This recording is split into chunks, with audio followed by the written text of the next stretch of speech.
The content of this podcast is based on medical fact and evidence-based practice from credible, authoritative sources, but is not a substitute for your institution's policies, procedures, common sense, or good judgment. The views and opinions are those of Eric Bauer and FlightBridgeED in their entirety.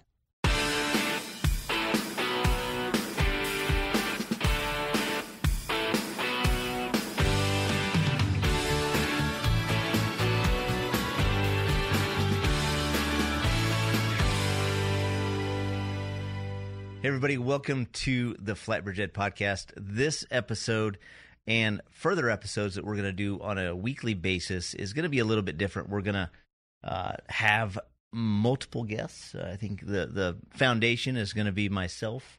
We have good old Evan Claunch next to us and Ashley Bauer, a little under the weather today, but we're going to try to do this on a weekly basis and really just talk about different parts of our industry. It's not going to be specific to a medical topic or, a concept, but really talk about those tough ideas, I don't like ideas. Concepts, conversations, difficult conversations. Yeah. Things that a lot of times we don't want to talk about. I want this to be a platform to where we can do that, be able to really stimulate conversation. And so, I think for me, I've always tried to stay away from those controversial topics. I try to stay neutral. Really, I feel like, honestly, my opinion really doesn't matter. Number one, that's how I've always felt. And you're never going to please everybody. I agree. I don't know that any of our opinions really matter. Right, They're our opinions. Right. And so if you're not going to please everybody, and maybe I have this all wrong, you're always going to have two sides. And I just feel like FlightBridgeED from the start has been more about trying to invest in others. I don't want to tear anybody down. We're going to have varying opinions and thoughts, and that is based on your background. It's based on where you've been brought up. It's based on your religion. It's based on a lot of things. And I think that the thing that I've recognized as I've aged quickly over the last 10 years is that it's all right to have a difference in opinion. I agree. And that's one thing with FlightBridgeED that we have always really tried to do is not take a political stance and not take sides on anything. We just, much like our education, we just look at the evidence and kind of let that stuff drive us. But at the same time, Eric and I were born on different sides of the United States. We're now in Kentucky together, but we're so far apart as far as demographics from birth. But he and I are very good friends and have been for years. And just because we have a difference in opinion, it doesn't mean that we're any less friends or that our opinions individually are any less. In fact, I've learned from him. And I hope that probably another along the way, maybe, I don't know, that I've said has influenced him. Oh, absolutely. And I think that's the thing. I think when we're young, it's so easy to get offended when somebody doesn't agree with you. Yeah. Right? And I think that is something that if I had to reflect, that's something I've recognized. It's absolutely all right to have completely opposite ends of the spectrum. I try not to get into politics. I try not to, go one way or the other as far as am I a Republican or am I a Democrat? And I, honestly, just to put it out there, I probably fall right in the center. You're a Republican. I mean, there are things on one side that I agree with. There's things on the other side that I agree with. One of my closest friends and mentors I've mentioned all the time is Alan Wolf, and he is one way. He is far left, right? Yeah. And I love razzing him. I love getting him going. But that doesn't mean we don't care about each other, right? And that's all right to have those differing opinions on things. So, yesterday in the elevator, he loves humidity. I don't understand it. I think he's crazy. I am crazy. I like dry heat. There's no use for humidity to me. But that doesn't mean I don't love you any And I don't. We were out in Las Vegas recently. Maybe you attended fast, but maybe we were out in Las Vegas, and I went outside, and it is a very, very dry heat out there, and I don't like it. I would much much rather go into 100% humidity, like a humidity wall, just kind of walk out into it. But, I agree with you. I think we're all different. And rather than point out the differences in each other, I think we find commonality and common ground and work together as just human beings and learn from each other as human beings. And I think really that's what we want to do with this segment is just talk about all kinds of different things and how we can learn from those different things. And yeah. Yeah. Exciting stuff. So one of the things that we're going to try to do continuous little segments within this specific podcast that will be released on YouTube, will be released on the FlightBridgeED network under the FlightBridgeED podcast is, talk about what's happening. Obviously, we just got done with Fast 22, was a massive success. I think our entire team, I got to give everybody else credit. You guys really hit it out of the park. And, we had so many amazing, ancillary staff that came from all over the country to one location. And I think we really exceeded expectations in my view. Yeah. But I think one of the most exciting things that we have is we have our LMS. Yeah. And new website that was given to us yesterday. You want to really quickly, just 2 minutes, just hit on it and. Yeah. I can't do anything in 2 minutes. So, we're really excited. The developers that we've been working with are fantastic folks to work with, and they have delivered consistently on everything that we've asked for. Just to quickly summarize, back in 2012, I don't think we ever realized that we would be at the point that we're at now. And we started very small. And our website evolved over and over and over again. And we're to the point now that we really needed to expand in a big way, and we needed some help with that. And so this new launch of this website and LMS, they're all integrated. I'm really excited for what this means for organizations as well as customers who are coming to the website to take our courses, because there's just so many things that you're going to be able to do that we weren't able to provide you with before. This is just really the next evolution in our learning management system and in our website. And I don't want to give too much away. I think you really just have to get it yourself. Like, come to the website, check it out yourself. I feel like that's probably the best way to experience it. Yeah, it really is going to blow people away. Yeah. I think so. It's really hard to just kind of summarize it and put it all in words. I think from my standpoint is over the years working with different LMSs within the corporate education side, within FlightBridgeED, and seeing what works and what doesn't work, and understanding the accreditation process, understanding what our customers want. What do you want from a student experience, right? Being a flight paramedic for so long and understanding how much time we sit in front of a computer. Looking at how education should be delivered and really just getting that wide perspective. We took all that information, all those years, and then you combine all the different parts of our staff and the experiences that they have. Yeah. And we wrote down what we wanted. Yeah. And we I think it's going to be a huge deal. I can't wait to be able to show this to our clients, our current corporate sponsors, or contracts that we have, and pretty excited. Yeah, I totally agree with you. I think for so long we've had this notion of what an LMS is supposed to be, and it's very within a box and very contained.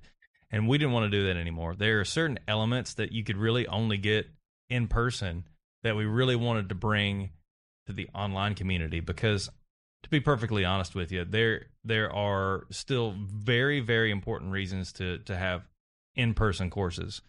But as our world gets bigger, online courses are going to get more important for all of us. But I think taking some of those elements from the in-person courses and bringing them over to online courses was a big deal for us. And like Eric said, we had a laundry list of things that we really wanted to bring and share with all of our customers. limitations. I think a lot of limitations we wrote down and said, hey, this has been a limitation for a long time, and we want to eliminate that and just make it better for everyone using it.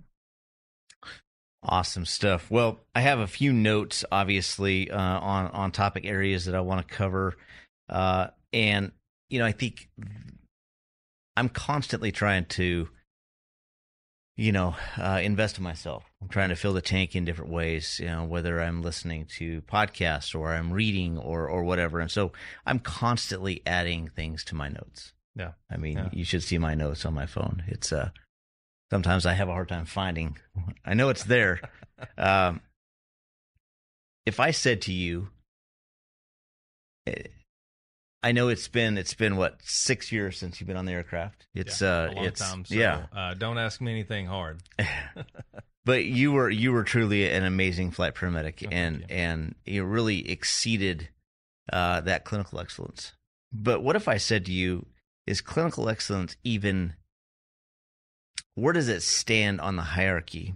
If I said clinical excellence is nothing without compassion. And I think, looking at different aspects of our profession and whether you're looking at a malpractice case or you're looking at customer surveys within the hospital, right? I think that's a huge aspect of nursing where, it's about making sure that the customer, the patient's family is, are they aware of what's going on? Are being communicated with? And I think there's lots of examples out there where the care is absolutely perfect, but the customer, the patient, still sues over something that is really frivolous. Yeah. And so what does that mean to you? Where does it all the work that we put in as providers out there, and I mean everybody, does it mean anything? Yeah, I think so. I think you have to look at different aspects of care. I don't think they are separate concepts. I think they are flip sides of the same coin. I think that you have to have the clinical excellence, you have to have the training, you have to have the education, but I think compassion is often missed. And I think compassion is often missed, not just in healthcare, but it's missed across the board in every industry. Yeah. I mean, you look at customer service as a whole, even in business. And that's a whole lot where I kind of slant to these days is business. But you look at it as a whole, and customer service is it's just down the tank. Oh yeah. It is. It's rough. So I think what you can translate that to within healthcare is compassion. I think it is being able to empathize with the patient that's laying there in the bed that is probably having the worst day of their life, maybe the worst week of their life. And I can tell you from having, my own healthcare battles, it's difficult laying in those rooms and laying in those beds and waiting for doctors and waiting for answers and waiting, for so many things. And then you add on top of it a transport environment, for instance, right, where you've got this team coming in and they're saying, hey, we're going to take you to this other facility, and you're going in a helicopter. And so many people, or maybe in an ambulance, but so many people have never been in a helicopter before. And the way that you present yourself to that patient is as much a medicine for that patient and their family as it is all of the actual medicine that you give them that you have learned from your training. And so I think it's just definitely one aspect of our profession that is so missed, but actually right on par with the rest of the industries around us. But I think it's important. Yeah, it's so funny how you look at things differently as I keep saying, getting older.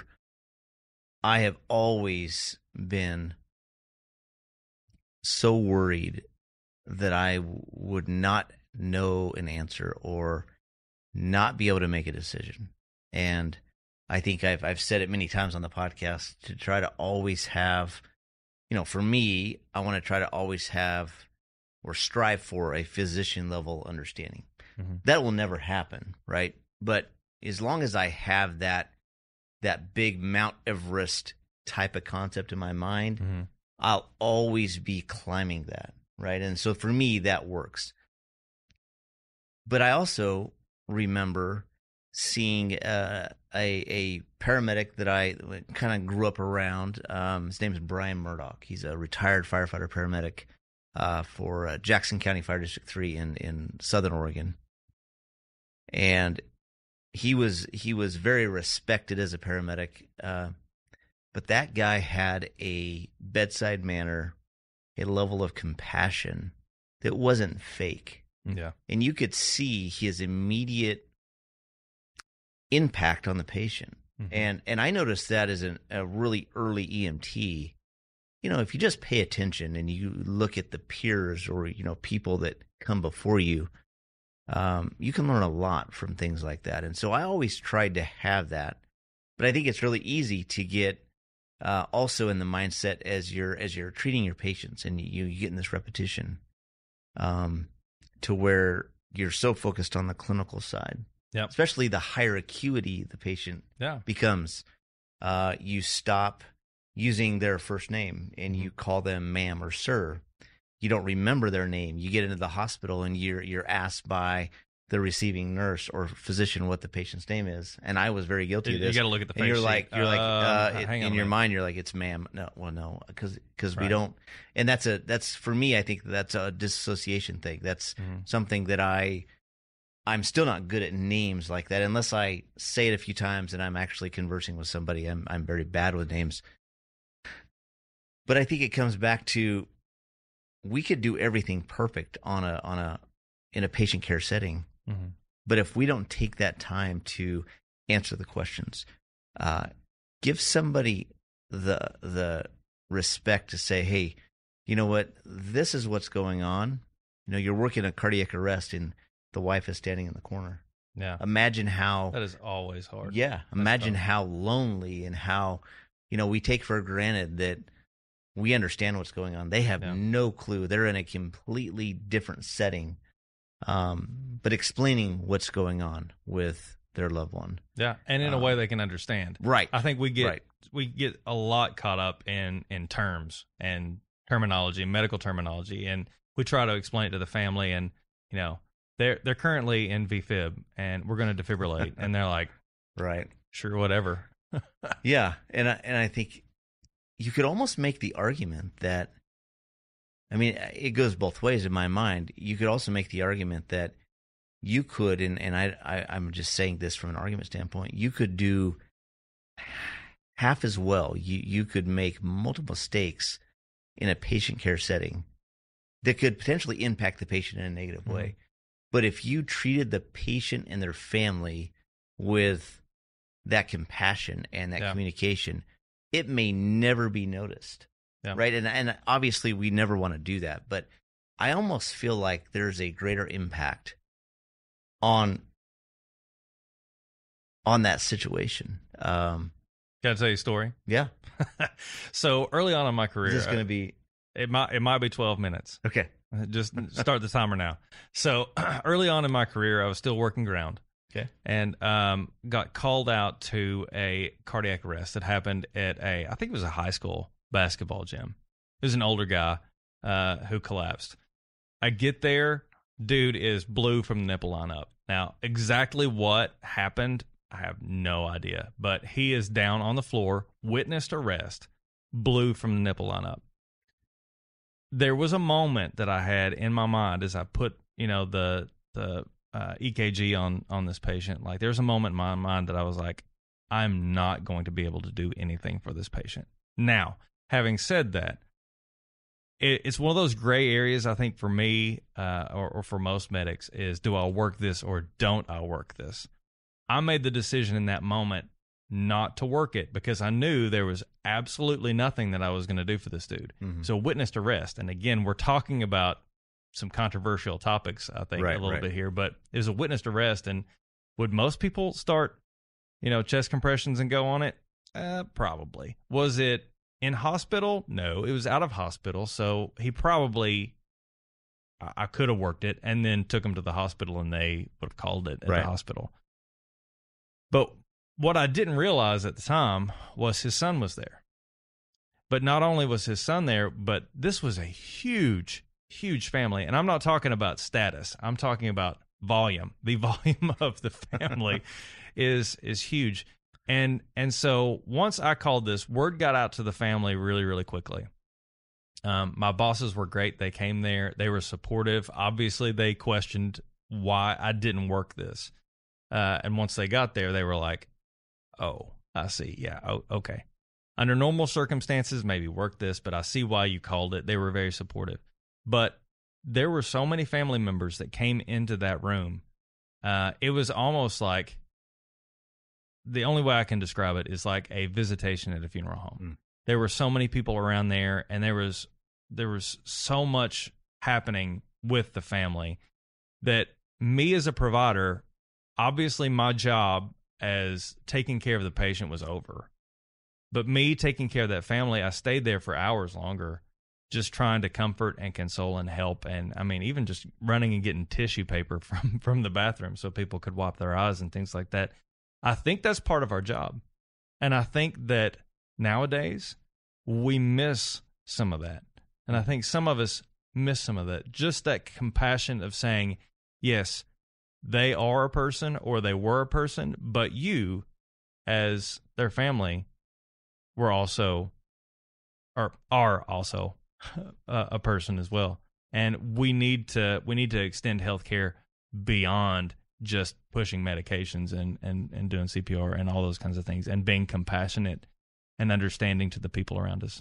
Okay, that was less than 12 minutes. No, I love that. I mean, you could take multiple points from that too. You could also make the argument that as in that situation, maybe working the patient, even though you know that the end outcome is not going to be the what we want it to be, that the patient's family seeing you go through the efforts helps with closure, right? And I think, I've had those circumstances. One, when you started saying that, was this little 4-month-old infant here in Bowling Green that I went on it was a SIDS death, and there was absolutely nothing we were going to do, but we still tried just so they could see us try, and doesn't mean that's right or wrong. You're going to get other providers that are going to say, no, we're not going to do that. I think that the thing that I also really think about is when you move from whether you're an ER nurse or ICU nurse or you're a ground paramedic, I think when you move to the flight environment, you lose a lot of that consistent communication. You lose that practice, right? Yeah. If you're on an ambulance and you're doing 911 calls all day long, you get really good at going into people's houses and interacting with family and getting into different situations and talking to law enforcement and sitting on scenes. And when you're in the flight environment, you go into the hospitals and you transfers, but you're talking to the hospital staff. Yeah. You might do some scene flights, but you may or may not be at the actual MVC or wherever you're at a PILA site. You lose that family interaction a lot of times, right? Because we're moving probably a little quicker, right? Kind of we're there, we're gone type thing. And I found that over the years, when I have kind of sprinkled in some ground EMS at different levels, just as part-time or whatever, that's definitely something that I find myself realizing really quickly when I'm back on a scene from an ambulance standpoint, that there's an art there. Yeah. And we get very, very disconnected, I feel, from the flight side. Right. Yeah. I think so too. There's a big part of the medicine I think we don't also consistently deal with, right? It's just different. Your assessments are different, your approach is a little different. So I think that's interesting. So I think the key is we have to be clinically excellent. We have to strive to constantly be the best. But man, we can't forget that you can be the very best. You can do everything perfect. You can and you can still have a bad outcome. From the standpoint of maybe it's a lawsuit, maybe it's frivolous, maybe there's no merit to it whatsoever. But because you didn't speak to somebody correctly. Maybe you didn't give them the time of the day. Maybe you weren't compassionate. Maybe it's just a communication issue. And I think that's something that is very, very. It's a big thing in the hospital setting, right? I agree. Is those patient satisfaction scores. I think one of the biggest things for patient satisfaction, and the one thing that I have found that will keep you out of trouble, maybe that's the right word, or maybe not a lawsuit, but it'll keep you out of trouble and keep you in a positive aspect with the patient and their family, is just smile and be nice. It doesn't take much. Yeah. I realize that they may have gotten you up at 3:00 in the morning and you're having to run out here and put your helmet on and get stuff done. But just being nice, being kind and polite, it really does go a long way. I'm not saying that's going to save you from a lawsuit if something goes wrong. But what I am saying is that it definitely goes a long way with your patients and their family. Yeah, I think that comes back to just having a memory. Yeah. I think a lot of us, we've progressed through our career, and maybe you're listening to this and you haven't ever gotten to fly yet. Maybe that's a dream of yours. Maybe you're an ER nurse and you're getting your ass handed to you, right? Or you're a medic and you're running 18 calls a day. The thing you got to remember is when you do get that dream job, and you're going to have those times in the flight environment where you're, working at 24 and you're doing 5 flights, at a busy base that is an hour one way. That 5 flights doesn't seem like a lot when you're doing 15, 18 transports on an ambulance, but 5 flights is a freaking lot when you add the charting. 2 was a lot. I know. And then you have these 12-hour bases that are doing 5 flights in 12 hours. I mean, that's a lot. Just remember where you came from. Yeah. Remember, I truly believe, and I still do believe, that the flight position, it's the greatest job in the world. I agree with you. I mean, it really is. Yeah, there's parts of it that suck. 3 a.m. 3 a.m., 10 below, or if you're in Minnesota or Wisconsin or those northern areas, we'll say, it could be 50 below. Yeah. Right? With wind chill. So somebody always has it worse than you. Yeah. And I think that's important to keep in perspective. All right. Well, next topic is really, it kind of goes off that, is really, I see a lot of, and I don't want to say, I'm a Gen X guy. You're a Gen X guy. And I don't want to say millennial, right? Because that's, we're getting into politics. Yeah. But I do see that there is a difference in the younger generation. I think there's amazing innovation. There's an ability to think outside the box that I think is amazing. I agree with you. Like one of the things with the millennial generation is that they want instant gratification. Mm-hmm. Now, from a marketing standpoint, that's something that I'm very familiar with. All you millennials out there, you want instant gratification. Now, for us Gen Xers, that hasn't been a priority. Having said that, because of your desires and your wants, you have changed a lot of the markets, a lot of the products, a lot of the way that we do what we do to be better as a result of your wants and needs. Oh, absolutely. So you're changing your world. So yeah, and I think the millennial kind of generation, they're more apt to push against the status quo, which I think is good, right? I think so that too. Causes us to reevaluate our perspective or the way we do things. Where I find it to be a problem, and I don't think this is across the board. I think you could definitely say this is every generation. But where it's on my heart is, I think, from the clinical excellence standpoint and progressing your career, the career you're building really is not as important as the foundation that you're building it on. And that goes back to that instant gratification. Yeah. What is or I should say, what are your end goals? If your end goal is to be a physician, there's a long road, a huge amount of foundation that has to be built. If you want to be an RN, if you want to be a nurse anesthetist, if you whatever it is, you've got to pave the road. It doesn't come without hard work. This has been a production of the FlightBridgeED Podcast, leading the way in pre-hospital critical care and emergency medicine education.